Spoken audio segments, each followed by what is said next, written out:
Imagine une ville fantôme, des bâtiments abandonnés couverts de graffitis, des carcasses de voitures rouillées, des routes au goudron fissuré. Et maintenant, ajoute à ça une épaisse couche de fumée noire qui sort du sol. Et le sol lui-même est chaud au toucher. Bienvenue à Centralia, en Pennsylvanie.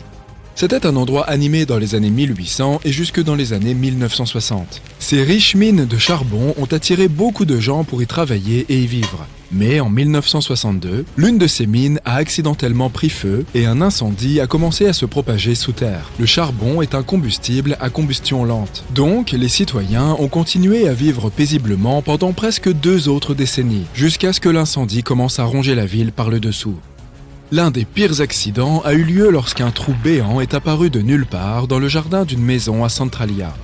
Heureusement, personne n'a été blessé, mais après cela, les gens ont commencé à partir. Au cours des 30 années suivantes, presque tout le monde a déménagé. En 2020, 5 personnes y vivaient encore. Mais à part cette poignée d'irréductibles, Centralia est bel et bien une ville fantôme. Les bâtiments abandonnés qui s'écroulent et les routes fissurées n'en sont qu'une petite partie. L'élément le plus inquiétant de cet endroit est la fumée qui s'échappe du sol par les fissures. L'incendie souterrain fait toujours rage, réchauffant la surface et détruisant lentement les restes de la ville. D'ailleurs, c'est ce qui a inspiré la célèbre ville fictive de Silent Hill. On estime que le brasier durera encore 250 ans, et d'ici là, il n'y aura plus que des terrains vagues brûlés dans la région. Si tu as peur des insectes, alors l'endroit suivant est probablement ton pire cauchemar. Les grottes de Gomantong en Malaisie pourraient être l'un des endroits les plus pittoresques du monde, s'il n'y avait pas leurs habitants. Tout d'abord, il y a les chauves-souris. Plus de 2 millions de ces animaux vivent dans les vastes étendues des grottes. Elles sont facilement effrayées, mais ce n'est pas forcément une bonne idée de leur faire peur. Imagine des millions d'horreurs ailées volant vers toi en panique.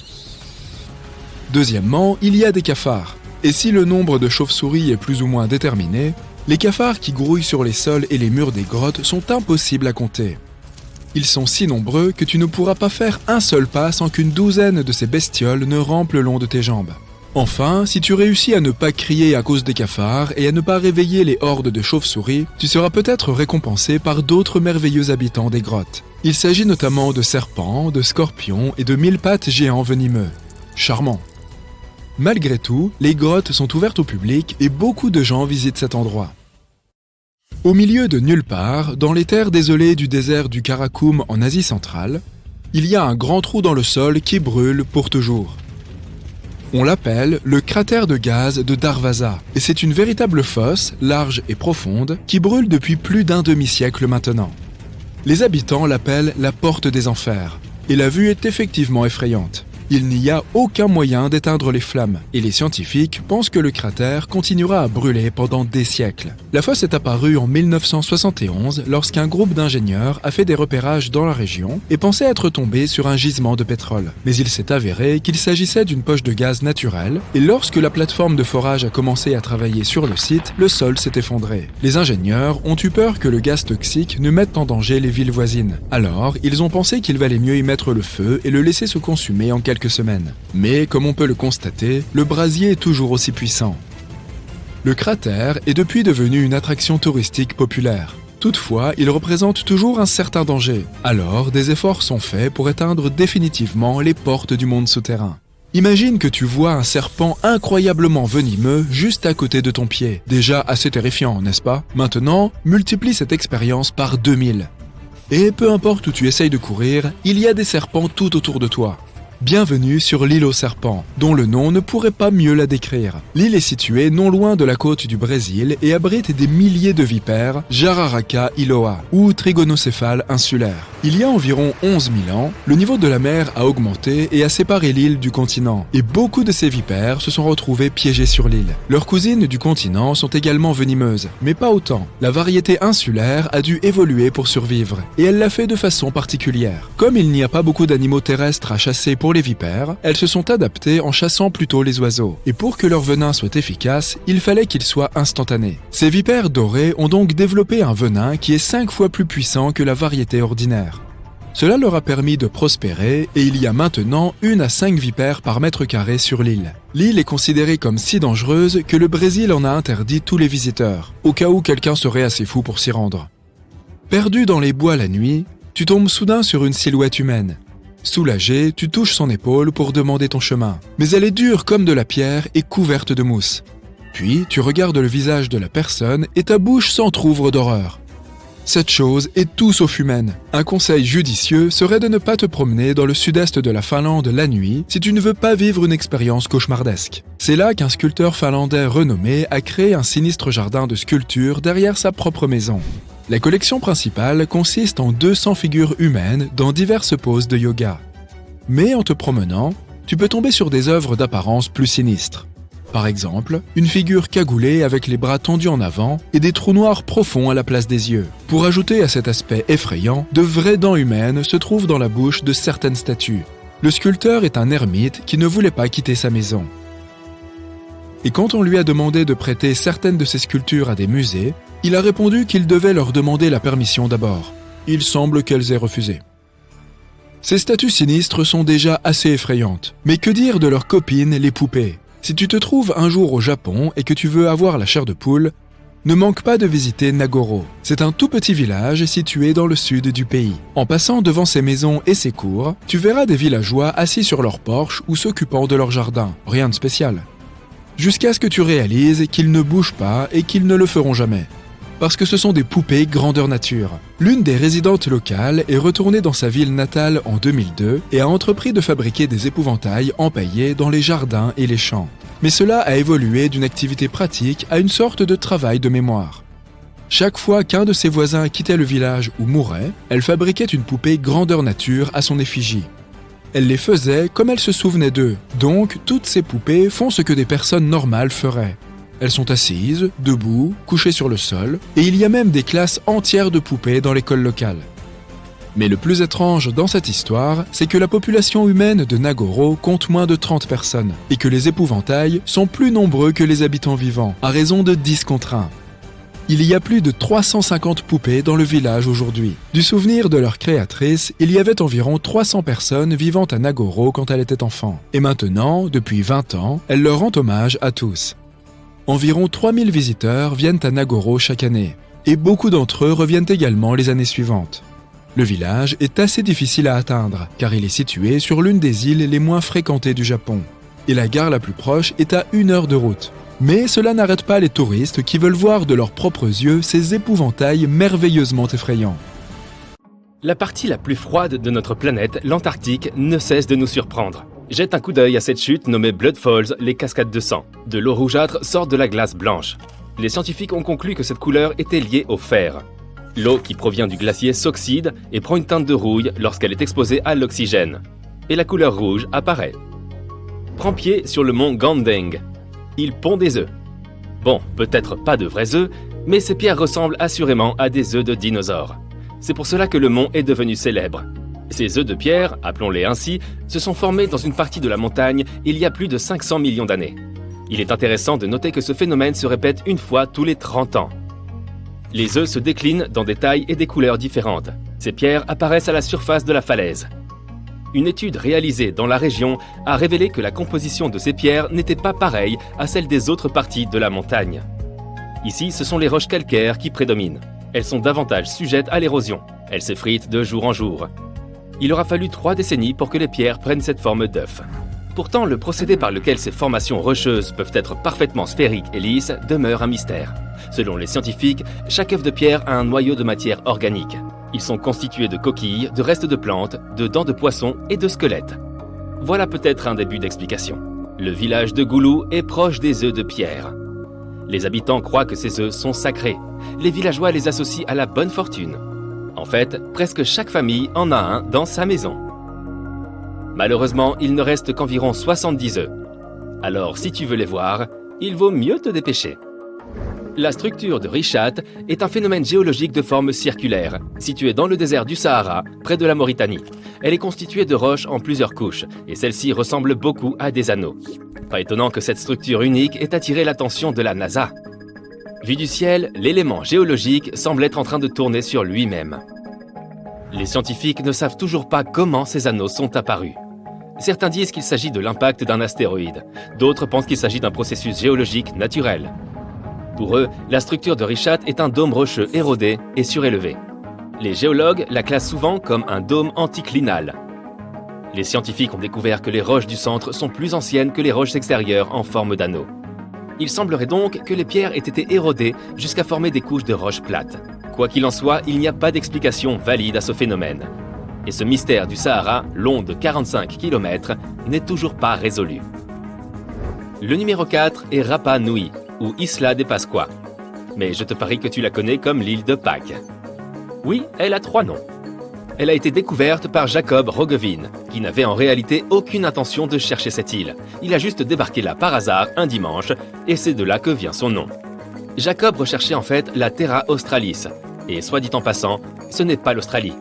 Celle-ci n'a jamais existé, et ce n'était qu'un continent hypothétique. De plus, il voulait jeter un coup d'œil à la terre de Davis, qui aurait été aperçue dans le passé par Edward Davis, le pirate, et non Edward Davis, le saxophoniste. Jacob n'y est pas parvenu non plus, bien que personne n'ait jamais vu cette île, à l'exception du pirate Davis lui-même. Il n'a peut-être pas réussi à découvrir les terres qu'il voulait, mais il a découvert l'île de Pâques à la place. Cette île est un territoire particulier du Chili, situé dans le sud-est de l'océan Pacifique. Elle figure sur cette liste parce que près de 1000 statues de pierre, appelées moai, ont été découvertes sur place. Elles ont été créées par le peuple Rapa Nui. Presque toutes ces statues représentent des têtes gigantesques, mais on trouve aussi un petit nombre de figures agenouillées avec les mains sur le ventre. Chaque statue représente des chefs ou d'autres membres importants de la société de l'île de Pâques.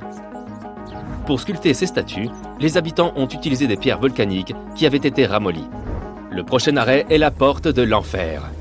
Oh, ne t'inquiète pas, c'est juste la façon dont les gens ont baptisé le cratère gazier de Darvaza au Turkménistan. Ce cratère géant de gaz naturel est là depuis 5 décennies. Et il brûle des gaz en permanence. Le président du pays souhaiterait par ailleurs que des experts trouvent un moyen d'éteindre cette fosse de feu permanent. Ce site a été accidentellement créé par des ouvriers en 1971, alors qu'ils travaillaient sur un projet de gaz naturel. Depuis, les flammes n'ont pas cessé et c'est devenu une attraction touristique. Des constructions mystérieuses sont parfois aussi bâties à notre époque. Nous n'avons pas besoin de remonter à des millions d'années, vers des civilisations disparues depuis longtemps. Edward Lidscalin a construit à lui seul une structure appelée le Château de Corail, à Homestead, en Floride. Il n'a pas utilisé de grandes machines. Il a taillé et sculpté près de 1100 tonnes de roches coralliennes en 28 ans, jusqu'en 1951. C'est un véritable mystère de comprendre comment il a réussi à accomplir cela tout seul. Lidscalin a sculpté la roche sédimentaire en différents objets, tels que des murs, des tables, des chaises, une fontaine et un cadran solaire. Il y a bien sûr une légende derrière ce mystère. Il a été inspiré à construire cette structure après avoir été abandonné par sa fiancée le jour de leur mariage. Oh oh, planté à l'hôtel. Il aurait voulu lui prouver son amour à elle et au monde entier.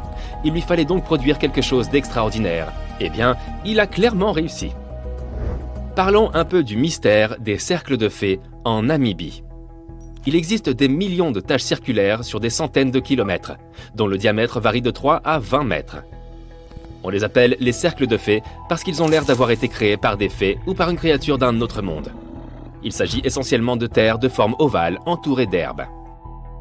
Il existe de nombreuses croyances locales qui entourent la création de ces marques. Pourtant, la science dit tout autre chose. Depuis des décennies, les biologistes et les mathématiciens sont perplexes quant au mystère des cercles de fées namibiens. Il existe plus d'une théorie pour expliquer ce phénomène. Voici une théorie populaire. Comme l'eau est limitée dans le désert, les plantes se font concurrence pour accéder à celle-ci.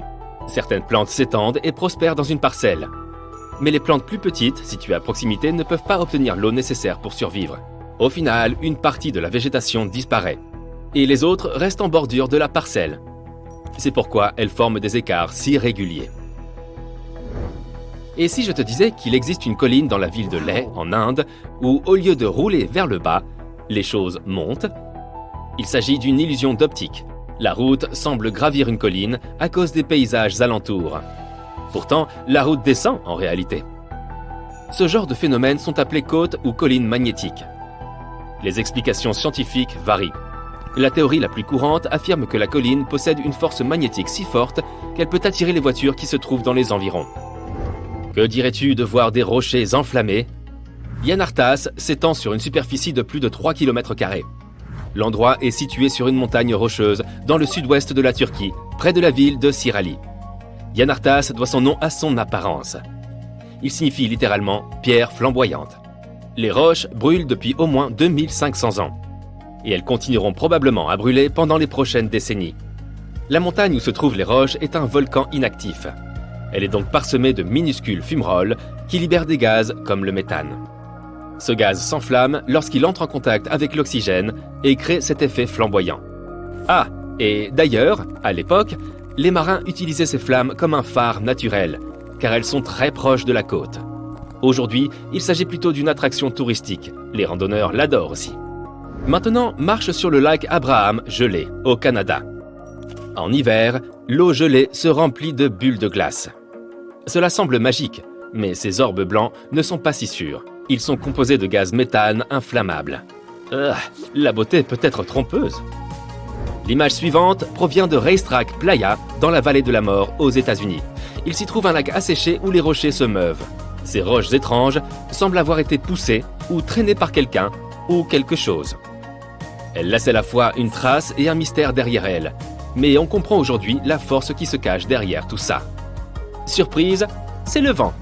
Et un peu de glace. Les scientifiques affirment que le vent pousse les roches pendant les brèves périodes où le sol est couvert de glace.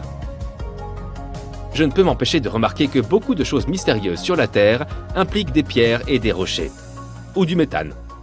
Et toi, lequel de ces phénomènes est ton préféré ? Lorsque vous évoquez vos projets de voyage à Tristan da Cunha, il est fort probable que vos amis ignorent totalement l'emplacement de cette île lointaine. Rien d'étonnant à cela. Tristan da Cunha est reconnu comme l'archipel habité le plus reculé de la planète. La terre peuplée la plus proche, Sainte-Hélène, se trouve à environ 2400 km. L'île de Tristan da Cunha ne compte actuellement que 229 habitants. Dans une communauté aussi restreinte, chacun est soit le cousin, soit l'oncle, ou peut-être simplement l'ami de quelqu'un. Mais une chose est certaine, tout le monde se connaît. Il n'y a pas plus de 10 noms de famille sur l'île, correspondant à seulement 10 lignées différentes. Rejoindre cette île relève d'une véritable épopée. Aucun aéroport n'y est présent, rendant le voyage exclusivement maritime. En règle générale, il faut prévoir une traversée de plusieurs jours depuis l'Afrique du Sud. L'île est régulièrement desservie par seulement 3 navires, effectuant ensemble moins d'une douzaine de voyages par an. Certaines compagnies de croisière l'intègrent à leurs itinéraires, mais il est essentiel d'organiser votre séjour à l'avance, en raison du nombre restreint de places disponibles sur les bateaux au départ du Cap. De plus, une autorisation préalable de débarquement est obligatoire. Bien que l'île ne dispose pas d'hôtels classiques, plusieurs maisons d'hôtes sont à votre disposition, et il est même possible de loger chez l'habitant. Les locaux vous offriront un hébergement confortable, 3 repas quotidiens et des services de blanchisserie. À noter que 88% des frais versés reviennent directement à la famille insulaire, tandis que seuls 12% sont perçus sous forme de taxes. Par ailleurs, le coût de l'hébergement est étonnamment accessible. En 2024, il s'élevait à environ 30 livres pour une pension complète. En effet, l'île utilise la livre sterling, étant un territoire britannique d'outre-mer, mais elle dispose également d'une monnaie locale, la livre de Sainte-Hélène, équivalente à la livre sterling. Incidemment, cela ne fait qu'environ 80 ans que l'île a commencé à utiliser de l'argent liquide. En 1942, la base navale a introduit le paiement des salaires en espèces, permettant aux habitants de Tristan de passer d'une économie de troc à un système monétaire. Ce changement leur a également offert la possibilité de réaliser leurs premiers achats en argent comptant. À titre de conseil, préparez tout ce dont vous pourriez avoir besoin avant de partir, car vous ne trouverez certainement pas d'hypermarché sur place. Pour être clair, il y a bien une supérette, mais elle ne ressemble guère aux interminables rayons débordant de gigantesques pots de mayonnaise dont vous avez peut-être l'habitude. Le magasin de Tristan da Cunha, souvent désigné comme le supermarché, n'a ni vitrines en verre ni publicité flamboyante. Pour être franc, il évoque davantage une grange abandonnée vue de l'extérieur. Mais en dépit de son apparence modeste, il joue un rôle essentiel en offrant des produits de première nécessité pour compléter les denrées locales. Les résidents doivent commander leurs articles des mois à l'avance, ceci arrivant avec les rares navires. Ce magasin est ouvert du lundi au vendredi. Les habitants cultivent encore aujourd'hui leurs propres légumes et élèvent du bétail. Le supermarché est devenu une ressource indispensable pour des produits tels que la farine, le sucre ou encore des denrées d'épicerie variées, y compris du pain surgelé et des produits typiques des supermarchés britanniques ou sud-africains. Bien que l'économie de l'île repose principalement sur la pêche, en particulier celle des langoustes, les insulaires demeurent largement autosuffisants. Dirigeons-nous maintenant vers une autre destination tout aussi ardue à atteindre, mais cette fois, le défi est encore plus grand. Il s'agit de l'infâme Hypoxia City, surnom donné à l'endroit où l'oxygène est le plus rare sur Terre. Bien entendu, ce n'est qu'un sobriquet. Son véritable nom est la Rinconada, située au Pérou. Pour atteindre la Rinconada, il faut gravir plus de 5 km dans les montagnes, ce qui n'a rien d'étonnant pour la ville la plus haute du monde. Malgré son accès difficile, elle accueille une population bien plus importante que Tristan da Cunha, entre 30 000 et 50 000 habitants. Alors que l'île isolée évoque une certaine quiétude idyllique, la cité péruvienne de la Rinconada présente une toute autre réalité. Le paysage urbain se compose essentiellement d'habitations basses, avec des services de base largement insuffisants. La Rinconada n'a ni approvisionnement fiable en eau courante, ni système d'assainissement. L'absence de collecte des déchets oblige les résidents à les brûler ou à les enterrer eux-mêmes. Jusqu'au début des années 2000, la Rinconada ne bénéficiait pas d'accès à l'électricité. La plupart des biens, y compris les denrées alimentaires essentielles, doivent être acheminés de l'extérieur. Bien qu'elle ait été à l'origine une ville minière, elle offre aujourd'hui une diversité d'activités économiques. Certains s'orientent vers le commerce, que ce soit de la nourriture, des vêtements ou d'autres biens. Tandis que d'autres proposent des services variés, voire des toilettes publiques. D'un point de vue architectural, la Rinconada a très peu à offrir. Le paysage est dominé par des cabanes précaires en tôle ondulée, souvent instables et rongées par la rouille. Ce choix de matériaux repose avant tout sur des considérations pratiques. Ces tôles métalliques sont légères et faciles à transporter jusqu'au glacier par les mineurs. Hélas, ces habitations n'offrent aucune isolation adéquate, exposant leurs occupants au froid glacial, quoique la laine des moutons locaux, réputée pour ses propriétés isolantes, soit disponible. Quelques maisons en pierre, plus robustes, existent, mais restent rares, et sont principalement occupées par des mineurs plus fortunés. Si l'architecture de la Rinconada laisse à désirer, ces panoramas, eux, sont à couper le souffle. Depuis presque chaque point de la ville, il suffit de lever les yeux pour admirer la Bella Durmiente, ou Belle au bois dormant, un glacier majestueux qui domine le paysage. Atteindre la Rinconada est loin d'être simple. La première étape consiste à prendre un vol pour l'aéroport international Alejandro Velasco Astete à Cusco, au Pérou. Une fois à Cusco, vous pourrez emprunter un train ou un bus en direction de Puno, situé à proximité du lac Titicaca. C'est à partir de là que les choses se corsent. Pour monter jusqu'à la Rinconada, il faut souvent compter sur l'autostop ou trouver un véhicule en direction des montagnes. Il existe peut-être quelques bus, mais ils ne suivent aucun horaire précis.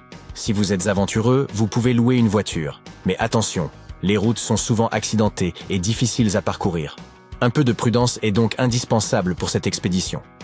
Contrairement à Tristan da Cunha, qui a adopté l'argent liquide dans les années 40, la Rinconada s'appuie peu sur la monnaie.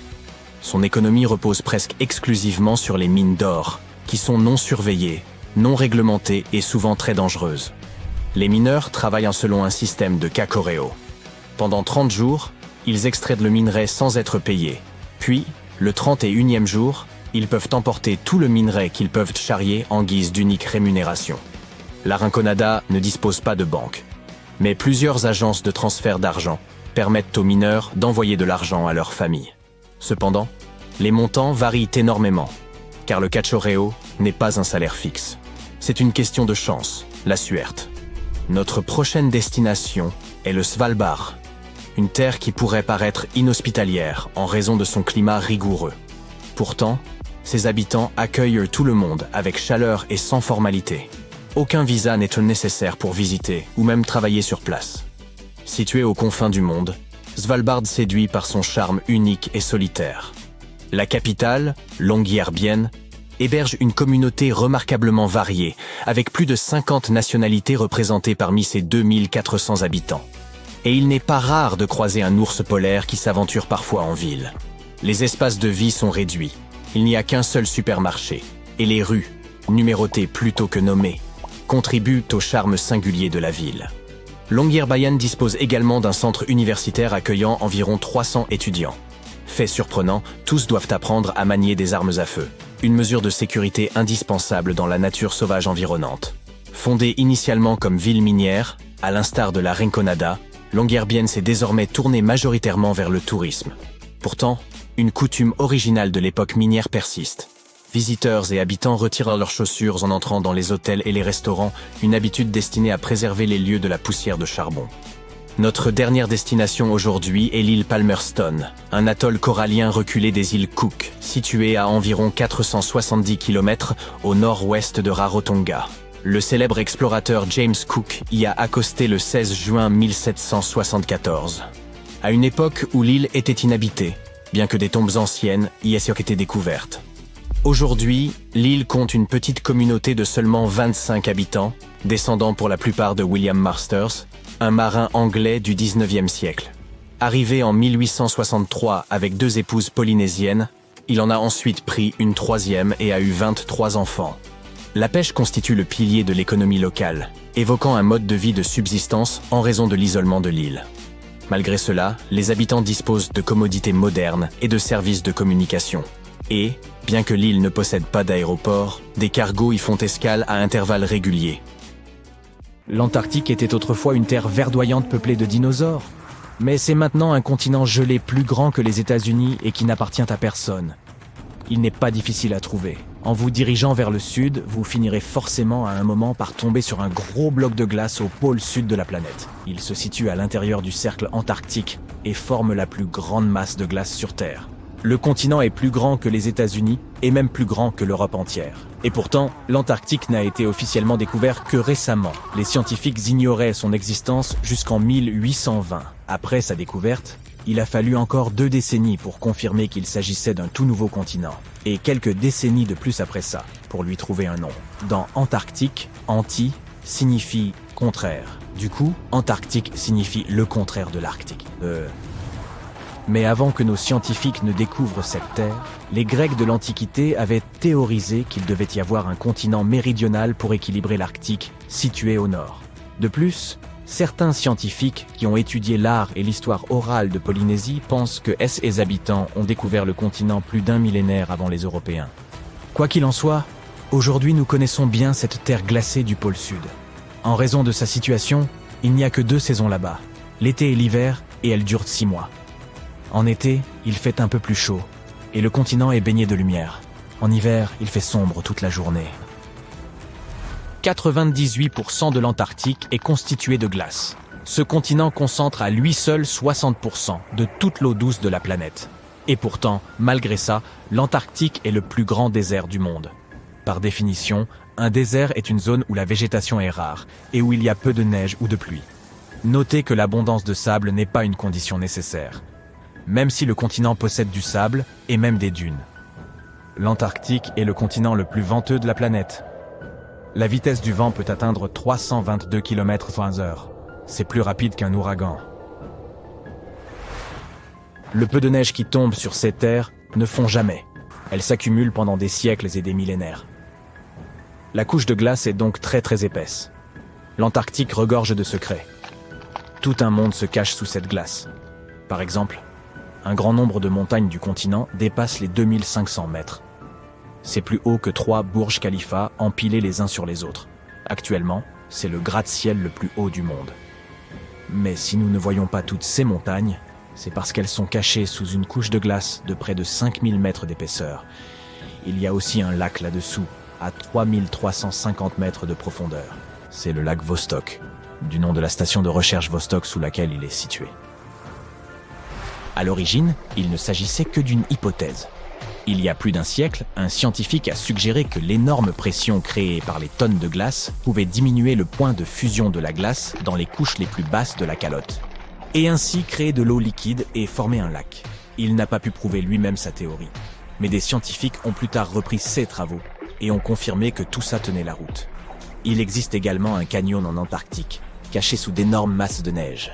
Il est plus profond que le Grand Canyon d'Arizona. Une chaîne de montagnes divise le continent en 2 parties, l'Antarctique oriental et l'Antarctique occidental. Dans la partie occidentale du continent, les températures sont plus élevées et la fonte des glaces a commencé. Si l'Antarctique occidental fond et libère toute son eau, le niveau moyen de la mer augmentera d'environ 5 mètres. Cela suffira pour que certaines villes disparaissent complètement d'un bout à l'autre de la planète. La première à disparaître sous les eaux pourrait être la capitale thaïlandaise, Bangkok, qui se trouve à seulement 1,5 mètre au-dessus du niveau de la mer. Ensuite, Ce sera Amsterdam aux Pays-Bas, puis Ho Chi Minh-Ville au Vietnam, Cardiff au Royaume-Uni et la Nouvelle-Orléans aux États-Unis. Aujourd'hui, on travaille beaucoup en Antarctique, où des scientifiques résident de longs mois pour étudier ce continent mystérieux. Au fil des ans, quelques enfants y sont même nés. Mais ce n'est pas un pays, et ces terres n'appartiennent à personne. Elle est régie par le traité sur l'Antarctique, un accord de recherche et de collaboration pacifique qui interdit toute revendication territoriale. Signé à l'origine par 12 nations, il compte aujourd'hui 59 signataires, dont la moitié ont un pouvoir de décision. Le continent est peuplé tout au long de l'année par des chercheurs du monde entier. Environ 5000 personnes y vivent en été et 1 millier en hiver. Cependant, personne n'y réside en permanence. Les gens vont et viennent, et les scientifiques y séjournent à tour de rôle. La température moyenne annuelle y est de moins 34 degrés Celsius. Mais il fut un temps où l'Antarctique était à peu près aussi chaud que la Melbourne d'aujourd'hui. C'était il y a environ 45 millions d'années. Et je n'étais pas encore né à l'époque. Mais le continent était couvert de forêts, et les dinosaures parcouraient ces contrées, vivant sous des températures avoisinant les 17 degrés Celsius. C'était bien avant les manchots. Aujourd'hui, il fait tellement froid en Antarctique que pas un seul buisson n'y pousse. Il n'y a que de la neige. Les seules plantes qui peuvent prospérer sous des températures aussi extrêmes sont les lichens, les mousses et les algues. Les humains ne peuvent pas non plus survivre dans des conditions aussi rigoureuses pendant de longues périodes. C'est pourquoi le continent n'a jamais eu de population autochtone. Enfin, si l'on ne compte pas les manchots, les phoques, les baleines et quelques espèces d'oiseaux. La faune de l'Antarctique est la plus rare et la moins diversifiée de la planète, car seuls quelques organismes peuvent résister à ces conditions difficiles, et aussi parce qu'il est interdit d'y amener des espèces non indigènes. Par conséquent, si vous vouliez voyager en Antarctique avec votre chat, on ne le laissera pas entrer. Ce n'est pas moi qui décide des règles. Les quelques espèces qui vivent au pôle sud sont totalement propriétaires de l'endroit, c'est tout. Il n'y a pas plus de 5000 habitants humains et environ 20 millions de manchots. Mais ce sont des colons. En quelque sorte, les ancêtres des manchots vivaient en Australie et en Nouvelle-Zélande. On trouve là-bas encore quelques espèces de manchots, dont le plus petit de la planète, qui ne mesure que 30 cm. Cependant, la plupart ont migré vers l'Antarctique à un moment donné. Peut-être parce que la perspective de grandes quantités de nourriture les attirait. Ce n'est pas à cause du froid qu'ils aiment pour la région. Il s'avère que la plupart des manchots quittent le continent à la fin de l'été. Les seuls à y rester sont les manchots empereurs mâles. Et ils le font pour réchauffer et protéger les œufs laissés par leurs compagnes.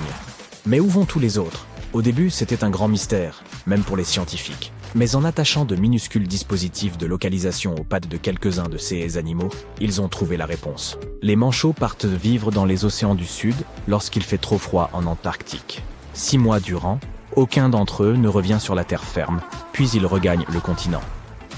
Lorsqu'ils reviennent, les œufs confiés aux manchots mâles commencent à éclore. Et les familles sont réunies. Les manchots se nourrissent de différents poissons, et l'océan en regorge malgré les froides températures. Dans certaines régions, l'eau peut atteindre des températures proches de zéro, parce qu'elle est salée. Mais les poissons ne gèlent pas, car leur corps contient des protéines anti-gel. Il y a aussi environ 1 million de phoques en Antarctique. Ils aiment eux aussi le poisson et peuvent retenir leur souffle sous l'eau pendant 2 heures. Ils voient beaucoup mieux sous l'eau qu'à la lumière du jour et utilisent leurs moustaches pour localiser leur nourriture. Les trous qu'ils creusent dans la glace pour respirer peuvent se refermer pendant qu'ils nagent. Et ils doivent alors utiliser leurs dents pour faire un nouveau trou. Les phoques peuvent même dormir sous l'eau et remonter à la surface de temps en temps sans se réveiller. Impressionnant.